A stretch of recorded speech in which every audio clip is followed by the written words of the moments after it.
এখন আর কোনো চিন্তা নেই, কারণ যে কোনো সময় আপনারা বাসায় খুব সহজে বানিয়ে ফেলতে পারবেন কালা ভুনার রেসিপি। গরুর মাংস তো আমরা সবাই পছন্দ করে থাকি, কিন্তু কালা ভুনা রান্না করতে গেলে মনে করি খুবই ঝামেলা। তাই আমি আজকে আপনাদের জন্য খুব সহজ একটি রেসিপি নিয়ে এসেছি। আসসালামু আলাইকুম সবাইকে, আমি বাংলাদেশি ব্লগার সুরাইয়া বলছি। যে যেখান থেকে আমার ভিডিওটি দেখছেন আশা করছি সবাই সুস্থ আছেন, ভালো আছেন। চলুন পুরো ভিডিওটি দেখে আসি।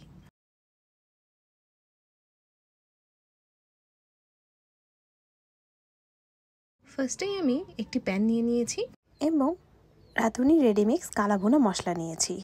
আজকে আমি রাঁধুনি রেডিমিক্স কালা ভুনা মশলা দিয়ে রান্না করব। ভিতরে দুটি প্যাকেট আছে, একটি হচ্ছে কালা ভুনা মশলা আর একটি হচ্ছে রাঁধুনি মশলা। দেন আমি হাফ কেজি গরু মাংস নিয়ে নিয়েছি। এই প্যাকেটটি হচ্ছে 2 কেজি রান্না করার জন্য, তাই আমি এই প্যাকেটের 4 ভাগের 1 ভাগ মশলা নিব। তারপর পরিমাণ মতো পেঁয়াজ কুচি দিয়ে দিচ্ছি।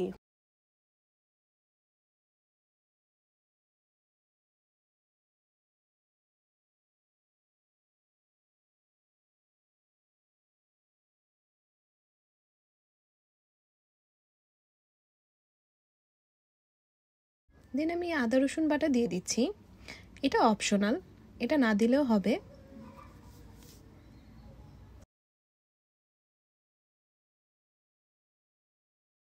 দেন আমি 1 টেবিল চামচ সয়া সস দিয়ে দিচ্ছি। এখন আমি কালা ভুনা মশলা অ্যাড করে দিচ্ছি।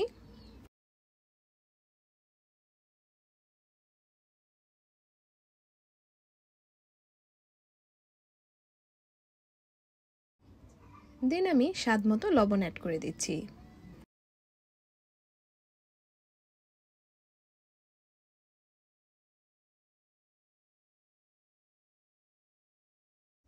তারপর আমি টমেটো সস অ্যাড করে দিচ্ছি।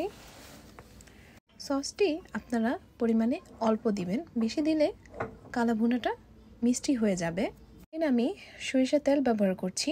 আজকে আমি সয়াবিন তেল ব্যবহার করব না, পুরো রান্না সরিষা তেল দিয়ে রান্না করব। দেন আমি ভালো করে সব কিছু একসাথে মাখিয়ে নিচ্ছি। এটা এভাবেই রান্না করতে হবে। মাখিয়ে নেওয়ার পর কোনো ভেজালি নেই, পানি দিয়ে ঢাকনা দিয়ে ঢেকে রাখলেই হয়ে যাবে আমাদের কালা ভুনা।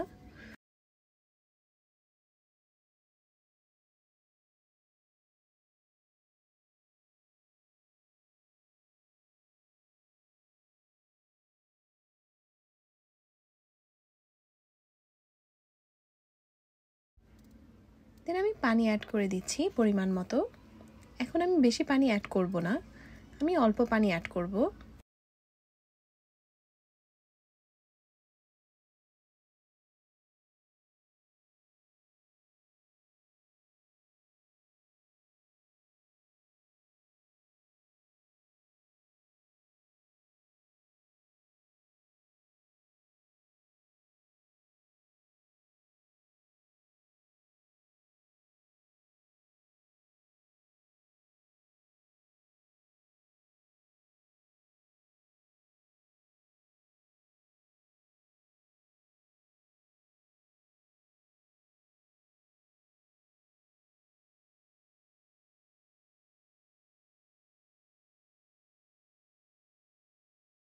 আমি নাড়াচাড়া করে ঢাকনা দিয়ে ঢেকে রাখবো 40 মিনিটের জন্য।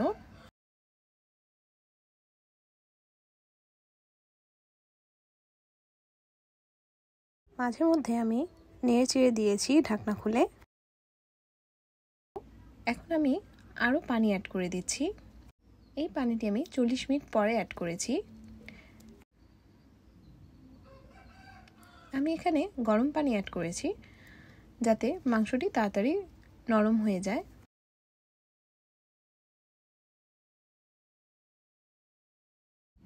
দেন আমি ঢাকনা দিয়ে আবার 10 মিনিটের জন্য ঢেকে রাখবো। 10 মিনিট পরে এই পর্যায়ে এখন আমি রাঁধুনি মশলাটি দিয়ে দিচ্ছি, যেটি আরেকটি প্যাকেট ছিল। এখানেও আমি 4 ভাগের 1 ভাগ দিব।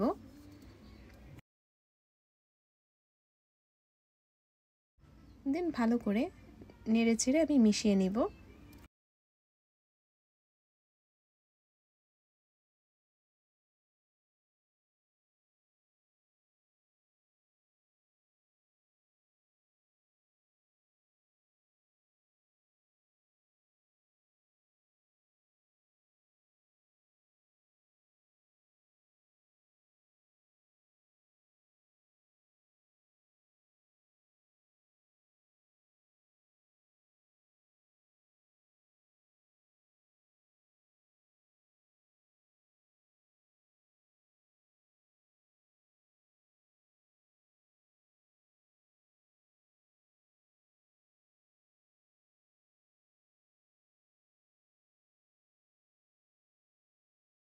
ভালো করে নেড়েচেড়ে মিশিয়ে নেওয়া হয়ে গেলে আমি চুলা থেকে নামিয়ে আরেকটি প্যান নিয়ে নিব।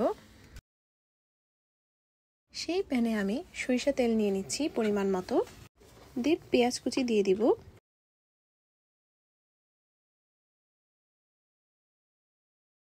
দেন আদা কুচি, রসুন কুচি এবং 2টি শুকনো মরিচ অ্যাড করে দিচ্ছি।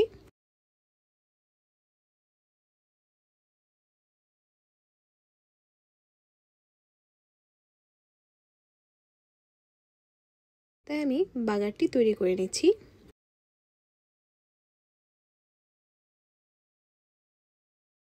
আমার কালাভুনাটি বাগার দিয়ে আমি তরকারিতে ঢালবো না, আমি ডিরেক্ট কালাভুনা বাগারের মধ্যে ঢেলে দিচ্ছি। এতে ফ্লেভার আরও বেশি ভালো আসে। তো আপনারা চেষ্টা করবেন এভাবেই বাগার দিতে, তাহলে দেখবেন ফ্লেভারটি খুবই ভালো আসবে। দেন আমি এখানে কিউব করা পেঁয়াজ অ্যাড করে দিচ্ছি। এটা হচ্ছে কাঁচা পেঁয়াজ।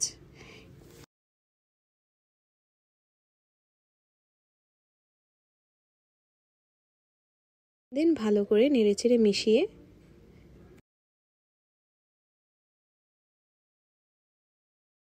বেশি সস অ্যাড করতে যাবেন না, তাহলে কালাভুনাটি মিষ্টি হয়ে যাবে। আমি আবারও বলে দিচ্ছি, কিন্তু সসটি স্কিপ করা যাবে না। সস স্কিপ করে দিলে আপনারা অ্যাকুরেট টেস্টই পাবেন না কালাভুনার।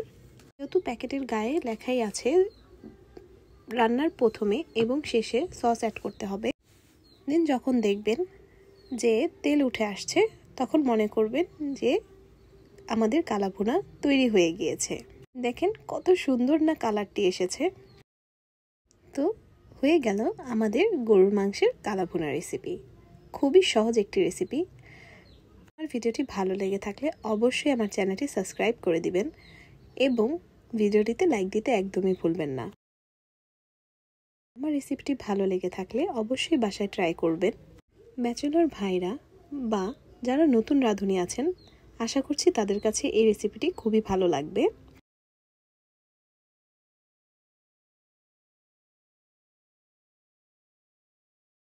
Thank you for watching.